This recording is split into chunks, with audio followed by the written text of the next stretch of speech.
Bonsoir, Kipanza Bandeko, c'est Louis Kinshasa chez Congo Synthèse dans notre programme Informer, éduquer pour agir. Donc aujourd'hui, comme nous sommes au mois de janvier, et vous savez tous, au mois de janvier, c'est aussi le mois de martyrs au Congo. Le 4 janvier, c'est le jour où les Belges avaient massacré des Congolais en 1959, et que cette journée, donc du 4 janvier, a été déclarée comme journée de martyrs. Et puis, le 17 janvier, l'héros national Patrice Lumumba a été assassiné avec ses compagnons de lutte, Maurice Polo et Joseph Okito. Donc, comme c'est le 17 janvier, c'est un mercredi, et nous sommes à vendredi, donc c'est pas loin. Donc, aujourd'hui, on va consacrer notre programme à faire un peu un bilan sur la vie de Lumumba. Mais aujourd'hui, on va spécifiquement se concentrer sur une question que beaucoup de gens se posent et aussi sur ce que les ennemis de Lumumba disent sur lui. Pourquoi Lumumba avait raison? Parce que beaucoup de gens disent que Lumumba, c'est à cause de Lumumba que les Congolais dans telle situation. Ça, c'est une calomnie. Et on va donc parler donc sur ça. Cette émission, on va la faire donc en Fangala, comme notre confrère Fabien Osonic le dit souvent. Donc, programme Olelo, pour discuter sur Patrice Lumumba. Vous voyez bien que le 17 janvier, les hommes qui impérialiste belge, américain, vendu à Congolais, politiciens congolais, donc on tout ensemble pendant que Patrice Lumumba, Maurice Polo, Joseph Okito. Mais l'autre, il y a une question parce que moi, confié dans la communauté, je suis pas sûr parce que le monde est pressé. Le monde est pressé. Il y a un pas sûr. Bon, pendant que j'ai calomnie, le monde est pressé, donc on va discuter sur Yango. Alors, avant que nous ayons donc Namozino, dès le départ, nous avons dit que le 17 janvier, il y a mercredi, entre 12h et 13h, nous sommes devant l'ambassade de Belgique. Donc, ils ont numéro 17, Grosvenor Crescent, Belgravia, donc Londres SW1X7EE. Donc, mercredi, nous sommes à Lawana, nous sommes à Bawa Mboka, Babosonaka, Bangote. Et c'est important, 57 ans après l'assassinat, il y a Patrice Lumumba, Maurice Polo, Joseph Okito, tout ça là qu'on a. Et ça aussi important pour la chose à la Havana, pour la simple raison que de permettre à l'ennemi à Congo d'utiliser les lois il y a des dirigeants n'abisso, pas pas briser la volonté n'abisso à se battre. Parce que le fait que il va diriger, ils ont surtout pour ne pas briser morale n'abisso, volonté n'abisso. Comme ça, comme Robanga, ceux qui Bobang et qui trop comme ça, colonialisme est libéral. Donc c'est important pour nous de faire cette démonstration entre 12h et 13h devant l'ambassade de la Belgique sur 17 Grosvenor Crescent, Belgravia, donc métro Victoria, Hyde Park, bus chez il y a beaucoup de bus, de C2, C2, 16, 36, 38, 52, 73, 82. C'est important pour nous d'aller faire cette démonstration devant l'ambassade de la Belgique. Plusieurs raisons. Et sur une raison est que, comme vous le savez déjà, le 31 décembre au Congo, on a tué beaucoup de gens. Et encore aujourd'hui, on a encore tiré après la messe. Donc sûrement, beaucoup de gens, enfin, on n'a pas encore toutes les nouvelles, mais il y a des morts. C'est important pour nous qui sommes à l'extérieur du Congo de maintenir une pression sur l'opinion internationale, sur la presse internationale, sur les dirigeants des pays dans lesquels nous vivons, sur les progressistes dans les pays où nous vivons, pour qu'ils sachent qu'au Congo, on tue. Il y a une tyrannie au Congo, il y a un régime sanguinaire, il y a un régime génocidaire au Congo. Et c'est nous, les fils et filles du Congo, qui devons être les premiers à les dénoncer, les premiers à alerter l'opinion internationale. Donc, dans tous les quartiers où nous vivons, il faut qu'il y ait des comités, il faut que les gens sachent qu'on tue. Ce travail-là, c'est notre travail. La presse occidentale, donc, comme vous le savez tous, c'est le silence presque total, parce que l'Occident gagne dans le génocide au Congo. Donc, c'est à nous de dénoncer tout ça. Alors, on va revenir donc sur le sujet du jour. Pourquoi Patrice Lumumba avait raison? Nous, dans la coalition Patrice Lumumba, c'est même pas un débat, c'est même pas un point à discuter. Notre point de départ, ce sont les conclusions de Patrice Lumumba. L'expérience de Patrice Lumumba, donc pour nous, c'est le point de départ. Nous disons carrément que Lumumba avait raison. La première raison dit que, nous disons que la lutte contre le colonialisme est le moteur de l'histoire. La lutte contre le colonialisme est le moteur de l'histoire. Vous savez tous que dans la colonisation, il y a deux mouvements. Il y a le mouvement des colonisateurs et le mouvement des colonisés. Le mouvement des colonisateurs est à l'opposé, dans le sens inverse du mouvement des colonisateurs. Les colonisateurs, ils veulent faire quoi? Ils veulent prendre des ressources à des pays colonisés. Ils veulent faire quoi? Ils commettent des génocides dans les pays où ils sont. Il y a plusieurs exemples que nous pouvons prendre. Si vous prenez l'exemple des États-Unis, les Blancs ne sont pas des autochtones des États-Unis. C'est les étrangers aux États-Unis. Mais ils ont attaqué les Amériques, enfin, c'est qu'eux ont appelé les Amériques. Ils ont dépeuplé les États-Unis. Si vous allez aux États-Unis, les natifs ont presque disparu. Vous voyez? Parce que les colonisés dans ce pays-là n'ont pas réussi à mettre fin au colonialisme, à chasser les envahisseurs, à chasser les occupants. Vous voyez? Alors que si vous prenez des pays comme l'Inde, des pays comme la Chine est devenue ce qu'elle est parce que les Chinois sont arrivés à chasser les Japonais, les Anglais, les Américains, les Français. Donc pour que la Chine soit ce qu'elle est, pour que la Chine réentre dans l'histoire, pour que la Chine soit le maître de son destin, il a fallu que la Chine chasse les occupants. On prend l'exemple de l'Inde. Pour que l'Inde maintenant se développe, pour que l'Inde soit ce qu'elle est maintenant, donc c'est une puissance émergente comme tous les commentaires donc, nous informent. L'Inde a été obligée de mettre fin à la colonisation britannique. La Malaisie s'est développée depuis qu'elle est devenue indépendante. Le Vietnam se développe depuis que le Vietnam est devenu indépendant. Il y a plusieurs exemples comme ça qu'on peut prendre à travers le monde entier. Donc c'est clair qu'un peuple qui veut contrôler son avenir, qui veut se développer, doit se libérer du colonialisme, c'est-à-dire de l'impérialisme. À ce moment-là, les richesses vont rester dans le pays. Le pays va commencer à accumuler les richesses, parce que se développer, c'est accumuler ses propres richesses, investir dans ses propres richesses, etc. Donc, la lutte contre le colonialisme, c'est ça qui fait avancer l'histoire. Nous, dans les pays africains en général, et les Congo juste comme un exemple, nous avons donc accédé au rang, entre parenthèses, donc des nations, depuis que nous avons gagné notre indépendance, même si ce n'est pas une vraie indépendance, mais une chose est vraie, nous sommes devenus seulement importants du moment où nous avons obligé demandé aux Belges d'accorder, de concéder donc à notre demande pour l'indépendance. Et c'est quelque chose que personne ne pouvait arrêter. Donc juste pour dire que ça c'est le premier point, et que c'est exactement ce que le Lumumba a fait. Il a compris ça, il est devenu un organisateur pour mettre fin au colonialisme. Donc il avait raison de lutter contre le colonialisme.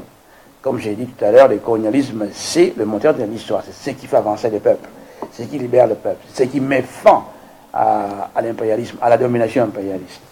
Alors le deuxième point, la montée des luttes anticoloniales était devenue le principal caractère ou trait de la situation internationale. La montée des luttes anticoloniales était devenue le principal caractère ou trait de la situation internationale. Alors là, je vais prendre un exemple, je veux dire en Lingala. De 1947 à peu près, à 1970-75, période de c'est une période de grande lutte, surtout fin des années 50, début des années 60. Vous savez, Inde est combien indépendant depuis 47.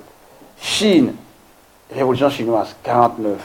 Guerre à Corée, c'est une indépendance. Ils ne veulent pas être dominés ni par les Japonais, ni par les Américains. Les Américains vont obliger guerre contre les Bango. Partager Corée en deux. Vietnamien, pour la première fois, une puissance, un petit pays, donc des peuples colonisés, police, français, battre les Français, humilier l'armée française. L'armée française formée dans les grandes écoles de guerre en Europe. Alors que les Vietnamiens, les gens qui ont seulement un repas par jour, mais le coup dans grande partie, il y a 60 kilos de donc 20 ans, grande partie, donc 40 kilos, quoi. En ce moment-là.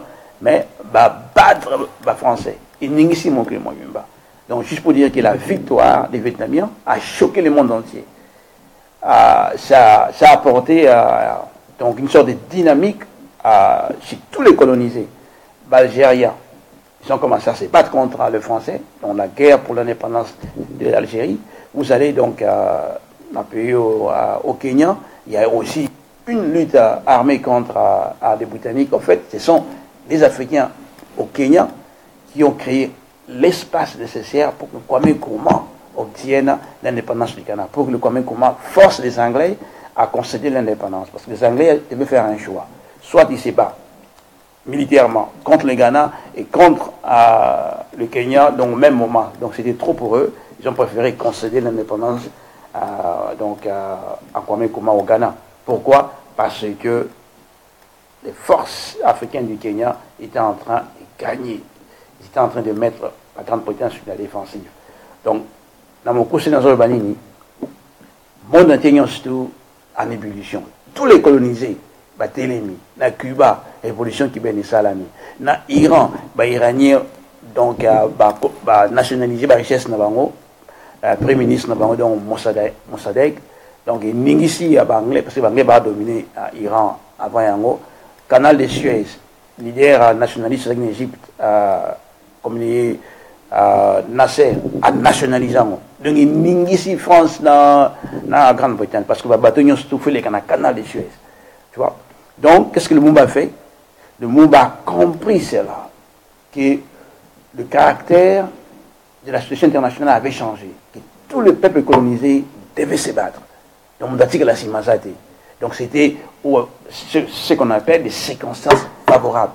C'était une nécessité historique. En fait, il y a un dirigeant anglais qui s'appelle Harold Macmillan. Il était là en Afrique, il a fait les tours de l'Afrique. Puis il a fait un discours en 55 ou 56. Il dit There is a wind of change. Donc il y a un vent de liberté qui souffle sur l'Afrique. Et que personne ne peut l'arrêter. Donc, mes Anglais, oppresseurs, ils ont reconnu qu'il y a un souffle donc nouveau en Afrique. Qu'il faut que le colonialisme s'adapte. Il faut réformer le colonialisme. Donc il ne pouvait plus diriger comme par le passé. Il fallait faire des changements. Donc pour dire que c'était une nécessité historique et que le monde avait compris ça, il a organisé au Congo pour que le Congo devienne indépendant. Donc, ça c'est le deuxième point. Le troisième point, le colonialisme est un crime permanent contre l'humanité. Est-ce qu'il faut qu'on débatte de ça? Les Belges ont massacré une affaire de 10 millions d'Africains donc, chez nous. 10 millions de Congolais sont morts comme ça, dans ce qu'on appelle le génocide du caoutchouc. Ils nous ont forcés à collecter, à ramasser le caoutchouc, à cueillir le caoutchouc, non pas pour notre développement, pour le développement de la Belgique. Ils ont forcé les chefs du village à leur donner des travailleurs.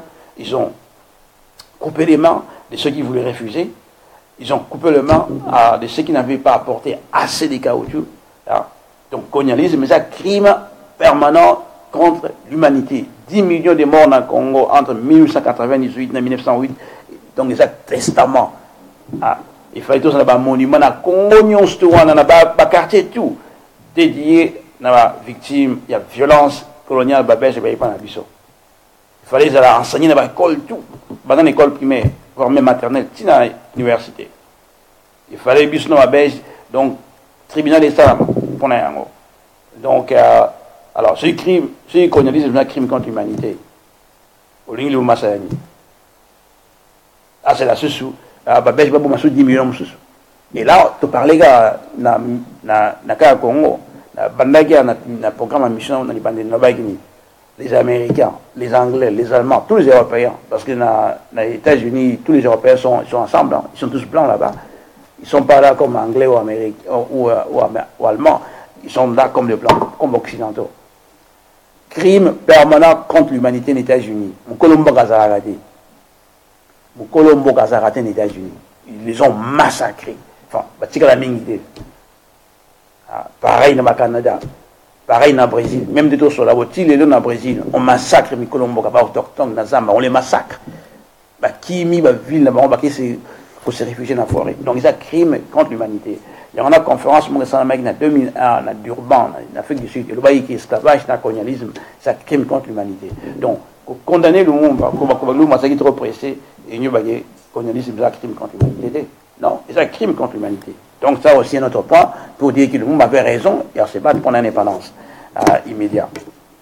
Alors, le colonialisme, c'est un système illégitime. Le colonialisme, c'est un système illégitime. Parce que le colonialisme est basé sur quoi? C'est un système d'exploitation et de pillage d'un pays donné par les puissances dominantes, ou d'un peuple donné par les puissances dominantes. Le colonialisme est en Afrique pour piller l'Afrique, pas pour développer l'Afrique. Même quand ils construisent des chemins de fer, c'est juste pour faciliter la sortie, l'exportation de nos richesses, donc vers l'Europe. Donc ils construisent des chemins de fer à partir des mines jusqu'à la mer, juste pour faciliter l'exportation.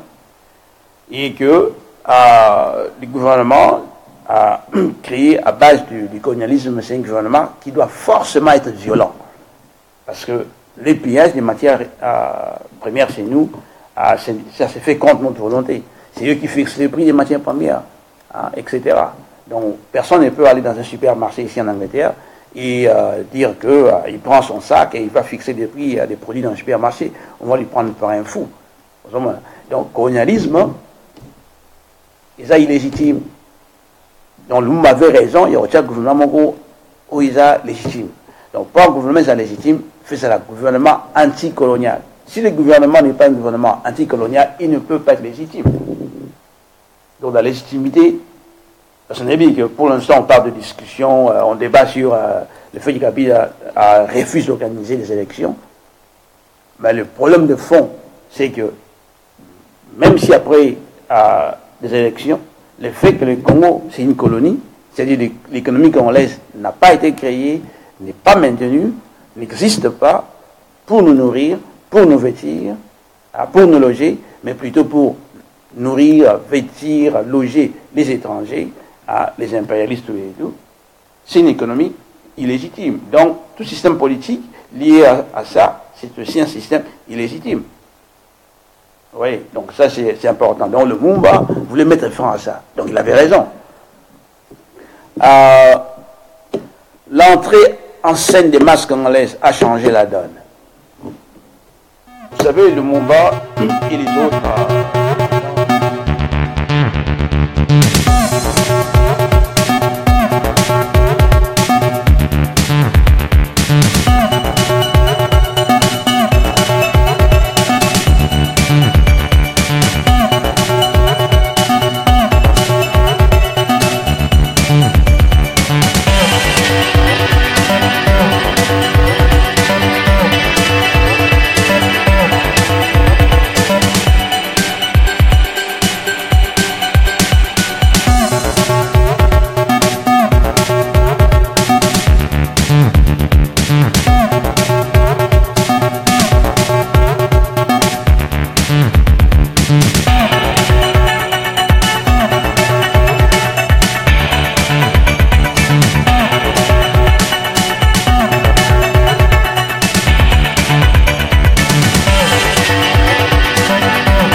Réforme et un crime contre l'humanité. Vous voyez? Donc, démocratiser l'esclavage. Ça n'a pas de sens, mais il s'est battu pour ça. Alors, le Mumba, à un moment donné, a articulé ma demande, ma besoin de population. Alors, dans ce sens, a eu comme la conclusion que le colonialisme, il faut qu'il y ait, parce qu'il faut que la population a bénéficié d'en haut. Pas seulement les élites. Pas seulement une minorité a évolué. Vous voyez? Donc, tant en haut de Ghana, il a fait un discours qui a inspiré beaucoup de gens dans 58, en fin 58, en décembre. Dans 59, il y a eu donc match puis meeting à Bako, qui a annulé. Mais déjà, une bonne partie à travers l'Union Soana, les meetings à Bako et les autres, déjà, influencé aussi par discours, il y a le monde massacre en décembre 58, à une indépendance totale, immédiate. Donc il y a eu révolte, donc soulèvement dans le Congo, ça a fait peur aux Belges. Les Belges se sont rendus compte qu'ils ne peuvent pas faire face à la rébellion soutenue dans le Congo, surtout la rébellion lutte arménique en Algérie, Kenya. Les Belges ne pouvaient pas faire face à ça. Donc qu'est-ce qui a changé? C'est que le masse, les travailleurs sont entrés dans le mouvement. Donc, la scène politique est changée. Il n'y a plus que les évolués. Ils ont arrêté d'évoluer. Comme à lettre, il y a protestation. Non, Chico, à Banamboka, à travers les pauvres, pas d'avoir coupé. Mais bon, on peut pas confiner ça. Tu lingi panda, tu lingi changement, tu lingi vie, tu colonialisme, indépendance, ma belle abisso. Et ça a changé l'histoire à Congo. Révolte le 4 janvier. Tilelo, en 2018, crise à l'élo dans le Congo, il faut même signer le 4 janvier. Parce que comment contrôler les masses congolaises en lutte? La masse va mousser à indépendance, pour contrôler comment? Grande question, donc, c'est posé qui est en moi. Donc, à partir du moment-là, les masses congolaises, c'est pas comme une force presque indépendante. Pense que la société évolue, selon ce qu'il faut faire. Comme dans demande de il y a une indépendance immédiate. Demande aux élèves qui va évoluer pendant la terre. Ceci a changé tout. Et le Mumba a exprimé la demande et la masse. C'est-à-dire que le Mumba radicalise les masses et les masses radicalisent le Mumba. Donc, relation mutuelle entre les deux. Et c'est ça, cette force, il y a des banques ici occidentaux. On ne peut pas avoir un leader radical et des masses radicalisées. Et vous créez une situation où les masses vont devenir révolutionnaires et les leaders aussi vont devenir révolutionnaires. À ce moment-là, il crée une situation en Chine, il y a Vietnam, il y a Russie révolutionnaire, tout et tout, il y a Cuba révolutionnaire. Et il y a un banque ici. Donc, est-ce que le peuple congolais, les masses congolaises, les travailleurs, les paysans, les chômeurs, est-ce qu'il a raison, quand on a une scène politique, on a des demandes, bien sûr, il a raison. Et c'est ce qui manque au Congo aujourd'hui. les masses veulent un changement, mais les masses congolaises dans le Congo, n'ont pas comme une force indépendante. Parce que dépendante, il y a un parti politique, il y a un petit bourgeois dans la mission, pas dépendante, il y a un leader, un petit bourgeois dans l'église, un peu partout. Les masses ne sont pas encore devenues une force indépendante dans le Congo. À travers la mission, les paysans dans la mission, ils n'ont plus cette conscience des classes et pendant que se développer dans le Mumba. Donc ça, c'est un autre élément. Le Mumba a raison, il a raconté sur la masse. Parce que, comme on dit, ce sont les masses qui font l'histoire. Alors, le Congo était devenu le centre de la résistance du monde noir, de la nation africaine, avec le Mumba comme son possible dirigeant. Alors là, c'est vraiment intéressant. À un temps très court, relativement court, le monde noir a été mobilisé, premièrement alerté par l'émergence du Mumba, puis mobilisé par le Mumba, et que le Congo commençait à devenir les centres d'attention, les centres de la résistance des masses noires du monde entier. Tous les noirs du monde entier ont commencé à regarder au Congo. Qu'est-ce qui se passe au Congo? Peut-être le salut du peuple noir allait venir du Congo. Et que c'est dans ce sens-là que le Mumba est devenu rapidement populaire chez tous les Noirs, et que les Noirs du monde entier commençaient à voir le Mumba, à regarder le Mumba, à les considérer comme le leader, pas seulement des Congolais, mais comme le leader de tous les Noirs du monde. C'est-à-dire que le Mumba allait maintenant avoir une force, non pas des 14 millions de Congolais de l'époque, mais des centaines de millions de Congolais. Au Nigeria, il y avait déjà des clubs de jeunes pour le Mumba. Le pacte du Mumba au Nigeria était très fort. Au Somalie, en Somalie, donc, les Congolais en Somalie ont commencé à créer des chansons pour le Mumba. Parce qu'ils ont vu à le Mumba un possible leader des Noirs du monde entier. Et c'est partout, vous allez aux États-Unis, vous allez partout à travers le monde noir, le Mumba a commencé à devenir le leader international des Noirs. Et ça, c'est une force que les Occidentaux ne pouvaient pas tolérer. Un Lumumba populaire à travers le monde entier, c'est un Lumumba fort. C'est-à-dire c'est quelqu'un qui peut mobiliser des centaines de millions d'Africains et faire avancer son programme politique. Dans le sens où on a que le Lumumba, prestige n'a matière rapidement, sincérité n'a passion n'a pour la liberté, tout le monde et capter l'imagination et noir à monde entier. Donc on a dit voilà, il y a un dirigeant noir pour tous les noirs qui émergent. Et ça, c'est important. Et il faut comprendre ça dans le contexte que, au Congo, dès que le Belge se sont rendus compte que le mouvement donc, au Congo était radicalisé par le Lumumba, c'était plus un problème belge. Hein. Les Anglais étaient intéressés, les Blancs de l'apartheid d'Afrique du Sud étaient intéressés, les Blancs de la Rhodésie, les Blancs de l'Australie, donc tous les Européens étaient intéressés. En fait, tous les Blancs se sont organisés, ils ont tous combiné leurs efforts pour éliminer le Lumumba. Parce qu'ils n'ont pas dit que c'est un problème entre le Belge et les Congolais. Non. Ils ont dit que c'est un problème entre tous les Noirs du monde et les Européens. Pourquoi? Parce que tous les Noirs du monde sont dominés, sont colonisés. Donc, c'est un problème entre tous les colonisés noirs du monde et tous les colonisateurs blancs du monde.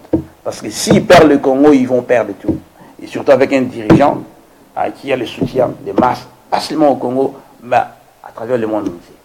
Et ça, c'est ce que nous, Congolais, nous devons comprendre. Ce n'était pas un problème à l'époque entre nous et les Belges, mais entre tous les colonisateurs. Et c'était vrai à cette époque, c'est aussi vrai donc, aujourd'hui.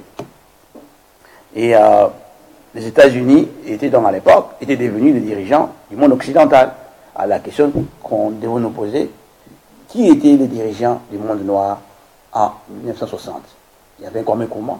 Il y a aussi maintenant le Mumba, comme je disais, qui a commencé à devenir quelqu'un qui pouvait donc assumer ce rôle-là. Et comme le Mumba était un homme conséquent, il fait ce qu'il disait.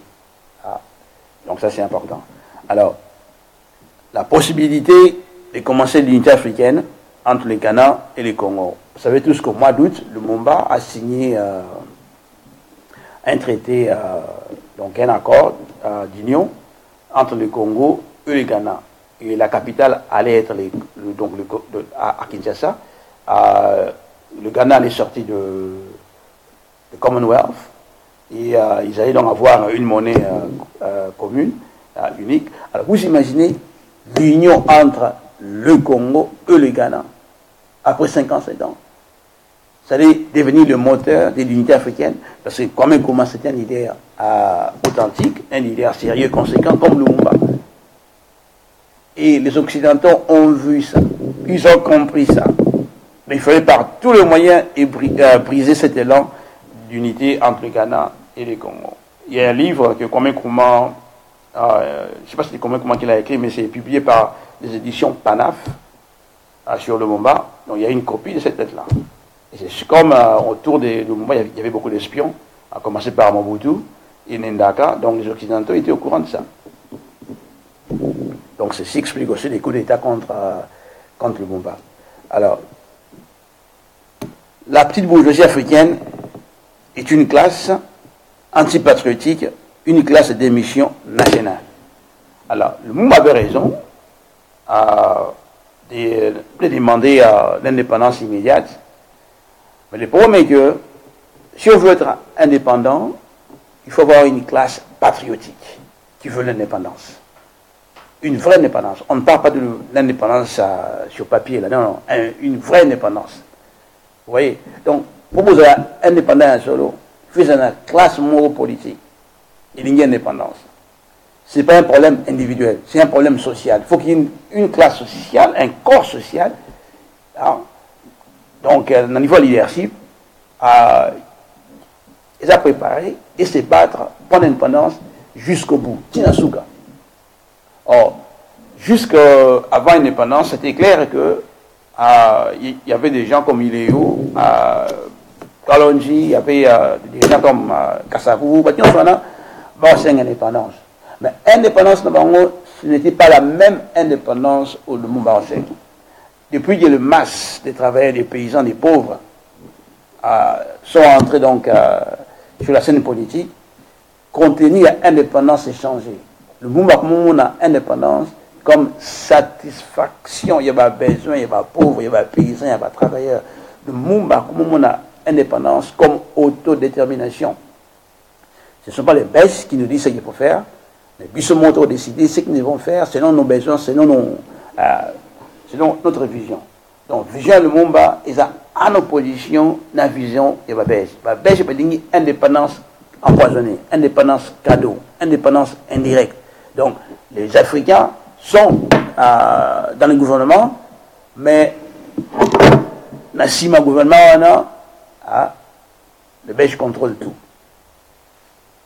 Les Américains contrôlent tout. Le Mbaboyan. Alors, qu'est-ce qui est important maintenant? C'est conflit maintenant émergé. Ce n'est plus un conflit Yarbomba dans la chambre, c'est un conflit donc national, politique, international. Quelle direction on va diriger congolais? Il y a une vraie indépendance ou il y a une vraie. Le Mumba dit clairement il y a une vraie indépendance.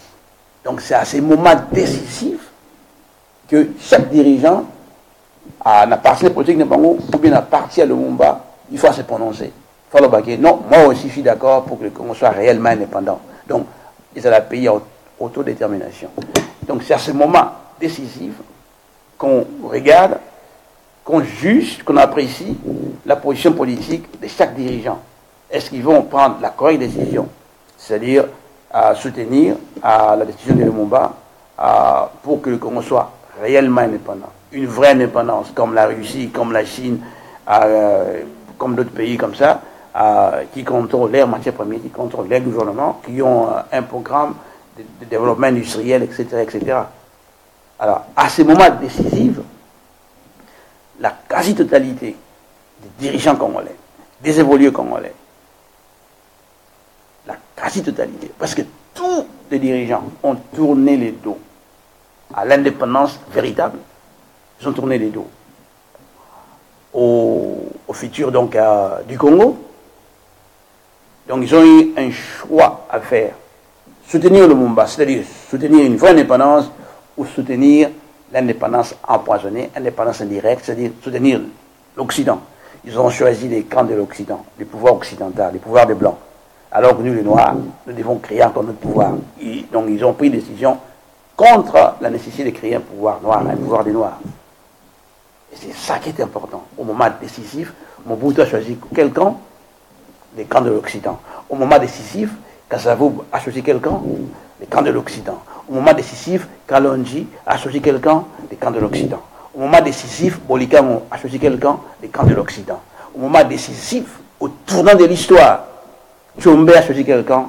Les camps de l'Occident. Il y a on est de comprendre. Le monde est pressé. Mais non, il faut qu'on ait Kanayo, Kanini Bopona. Ils ont refusé, les dirigeants congolais. Donc, les dirigeants congolais, la classe politique congolaise, les évolués congolais, de la petite bourgeoisie au Congo, en Afrique en général, c'est une classe sociale antipatriotique. Ils ne veulent pas construire la nation africaine ou la nation congolaise ou la nation ivoirienne, etc. Non, non. La nation africaine en général, ils ont fragmenté, ils sont contre Yango. Ils mettent tout leur argent en Europe, ils volent tout, ils mettent en Europe, etc. etc. Et c'est ça que les gens doivent comprendre. Au moment décisif, ils ont tourné les dos à l'Afrique. Donc le mouvement s'est retrouvé seul. Donc il y a Maurice Polo avec Joseph Okito, Pierre Mouleli, Pierre Finan, le papa d'Abedi Massekini, Batandengwana. Ils se sont retrouvés une minorité et c'est pour ça qu'ils ont décidé de reprendre la lutte. Bon, les Amasolo, il y a mais juste pour dire que la petite bourgeoisie congolaise, ce n'est pas une classe patriotique. Si elle se bat, elle ne va pas jusqu'au bout. Et c'est important. Ça, c'est une grande leçon. Lélo, il y a une mobilisation dans le Congo. Nous, les dirigeants, nous, on petit bourgeois dans la ils contrôlent les églises, ils contrôlent le gouvernement, ils contrôlent l'opposition, ils contrôlent le commerce, ils contrôlent tout.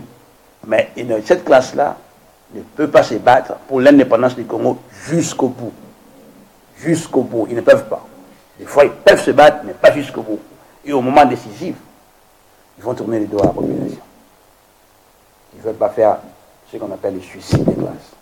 Et c'est important, pas comprendre ma tambour. Par contre, c'est absolument important. Et ça, c'est une grande leçon. Il y en a 60. Alors, nous n'avons pas un problème congolais ou un problème isolé, mais nous sommes contre un système de prédation internationale qui exige une réponse internationale. Colonisation en Congo, ce n'est pas un cas isolé, hein. Ce n'est pas un accident de l'histoire. Hein. Ce n'est pas ça. Ce n'est pas un cas isolé. Colonisation est à Haïti, africaine Haïti. Donc on a colonisation en Congo, même source, même problème, même ennemi, même solution. Colonisation en Somalie, va détruire l'État en Somalie. Et on ne veut pas que Somalie soit indépendant. Parce que c'est bourré de pétrole, de gaz, uranium, l'oignon en Somalie. Même problème. Ce n'est pas un cas isolé. Donc, si les Congolais veulent se battre pour l'indépendance, il ne faut pas seulement se battre contre une seule puissance. Les Congolais doivent se battre contre toutes les puissances qui profitent des ressources du Congo. Donc, ils ont la Belgique, ils ont la France, ils ont la Portugal, ils ont la Israël, ils ont les États-Unis, ils ont la Australie, ils ont la Chine, ils ont la Malaisie.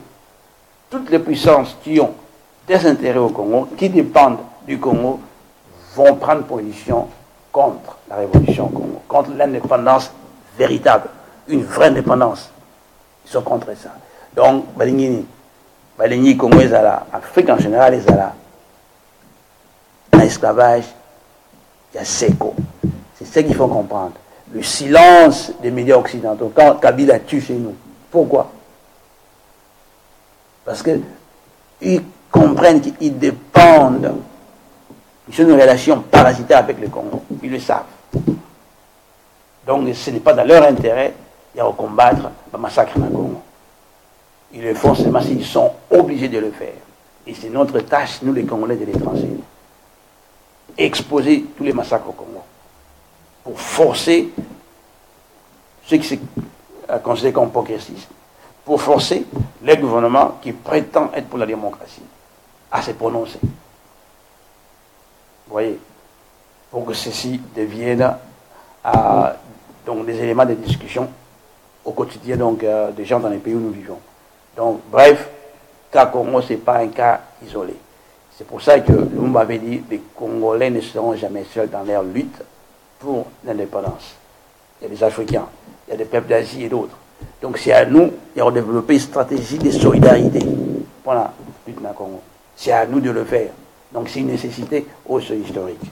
Donc Lumumba avait raison. Donc on le voit aujourd'hui, les Congolais isolés, à qui nous défend. Soit des gens en opposition, quel travail ils ont fait pour mobiliser l'opinion internationale. Ceux qui ont des délégations en opposition, et qui sont en Malaisie, et qui sont en Inde, et qui sont en Chine, et qui sont en Japon, et qui sont en Australie, pour mobiliser l'opinion internationale contre les massacres au Congo, contre les génocides au Congo, contre les pillages au Congo. Ceux au Congo, non. Non. Vous voyez? Donc c'est important à comprendre. Pourquoi Patrice Lumumba avait raison?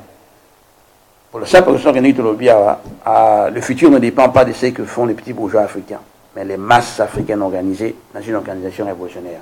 Ils se barrent tout le temps. Révolution, c'est la solution. Mais révolution ne veut pas dire rien ne doit être fait maintenant. Non, au contraire. La fondation doit être construite maintenant. Gagner le peuple à faire la révolution. Si on ne le fait pas, les prédateurs vont imposer leur solution. En fait, ce sont les prédateurs qui te disent que la seule solution en Afrique, c'est aller aux élections. En Afrique du Sud, au Congo, partout. Alors que les Chinois n'attendent pas les élections pour se servir en Afrique. Les Américains, ils n'attendent pas les élections pour se servir en Afrique. Les Britanniques, écoute, le Ghana paye 21 milliards de dollars par an au Fonds monétaire international, à la Banque mondiale et d'autres organisations parasitaires. Qu'il y ait élection ou pas, les pays africains payent, donc remboursent les soi-disant dettes contractées par les opportunistes qui sont au pouvoir partout en Afrique. Donc les banquiers, la France n'attend pas qu'il y ait des élections pour payer en Afrique, pour se nourrir en Afrique. C'est seulement à nous, nous le peuple, nous, les gens ordinaires, ils nous disent « Ah, attendez les élections. » Non, pas du tout. Donc, voilà quelques raisons, selon nous, les raisons pour lesquelles Lumumba avait raison. Ceux qui disent que Lumumba a été pressé, ils n'ont pas compris l'histoire. Est-ce que Bino, vous voyez, c'est pas Chinois qui est pressé, pourquoi bien les Japonais et les Américains? Vous voyez, c'est pas Vietnamiens qu'ils étaient pressés pendant bien les Américains. Vous voyez, c'est pas Algériens, parce qu'ils étaient pressés pendant bien les Français. Vous voyez, ça, en Afrique du Sud, parce qu'ils étaient pressés pendant qu'on se dit ça apartheid. Non. Le colonialisme, c'est un crime contre l'humanité. Est-ce que vous voyez, ça va Mikolo et Amérique, soi-disant Indiens, autochtones, il y a Brésil, il y a États-Unis, qui sont pressés, pendant les Occidentaux qui les ont envahis. En fait, les Occidentaux, dans l'Amérique, dans le Brésil, les États-Unis, le Canada, ils ne pensent même plus. Ils sont en Europe. En fait, ils se considèrent maintenant comme des autochtones. Ce colonialisme, c'est tellement important à comprendre. Si de comprendre, on risque de perdre l'Afrique pour toujours. Quand on l'a c'est plein de choses, à peuple 100 pays. Il n'y a pas que le Congo, il y a le reste de l'Afrique aussi. C'est une possibilité. Si on ne se bat pas contre le colonialisme, c'est une possibilité. C'est une possibilité. Les envahisseurs peuvent tout prendre. Oui. Donc, ça, c'était juste un aspect de discussion qu'on voulait donc avoir avec vous sur Lumumba. Il y a beaucoup de choses à dire sur Lumumba, mais je voulais juste parler sur cet aspect, que Lumumba n'était pas pressé. Il avait raison. Il avait 1000 fois raison de le faire. Les gens qui sont contre Lumumba, qui disent qu'il était trop pressé, mais Mobutu est resté au pouvoir pendant 32 ans et Kabila a presque 20 ans. Qu'est-ce qu'ils ont fait? Qu'est-ce qu'ils ont fait? Qu'est-ce qu'ils ont fait? C'est pas la faute à Lumumba. Au contraire, c'est parce que Lumumba n'est pas là que nous souffrons. C'est parce que Lumumba a été renversé que nous souffrons. Qui était pressé? C'était eux, les Américains, qui étaient pressés de chasser Lumumba, qui avait la solution pour nous. C'est ça le problème. C'est pas que Lumumba était pressé. Et il avait raison d'être pressé dans tous les cas. Il faut être libre. C'est ce que l'esclave doit faire. Vous voyez? Bon, il y a des leçons à apprendre. Il y a eu des faiblesses tout et tout, mais ça, c'est notre programme. Donc là, on va clôturer notre programme. Je ne sais pas s'il y a des réactions ou pas. Mais on vous appelle tous à nous joindre à Web News 2 le 17 janvier. Pour dénoncer le massacre, le 17 janvier. Massacre le 31, massacre Yalelo, massacre tout dans le Congo. C'est à nous, il y a Robert dans le monde entier qui dans le Congo, il y a des massacres. C'est à nous. Mungongo ya Congo na libande za yo biso nyonso ah toke na musala to beleli oke na église o beleli oke na marché o beleli oke na école o beleli oke na town hall o beleli oke na match à foot o beleli partout drapeau à résistance drapeau ya dénoncer génocide tyrannie na Congo biso foto simbango ba mikolo bana bilengi bakoko biso nyonso liboke tout dénoncer en haut. Au bazar de temps, baya mercredi le 17 entre 12h et 13h, ambassade à Belgique, numéro 17, Grosvenor Crescent, Belgravia. Aux Arabes, il y a action de Rosoir. Tout c'est Roland. On vous remercie pour avoir été patient. Et nous tenons donc à vous dire que donc, le prochain programme sera sûrement à mercredi. Je ne pense pas qu'on va le faire le vendredi, puisque je vais me déplacer, je vais aller en France pour faire un autre meeting sur Lumumba. Donc, grand merci à vous tous. Maintenant, donc on va se retrouver sur ma semaine prochaine, mais ce n'est pas sûr à vendredi, c'est possible ça en mercredi. Donc, entre-temps, partagez les programmes et un grand merci à tous et surtout à comment c'était. Allez. Prends ça.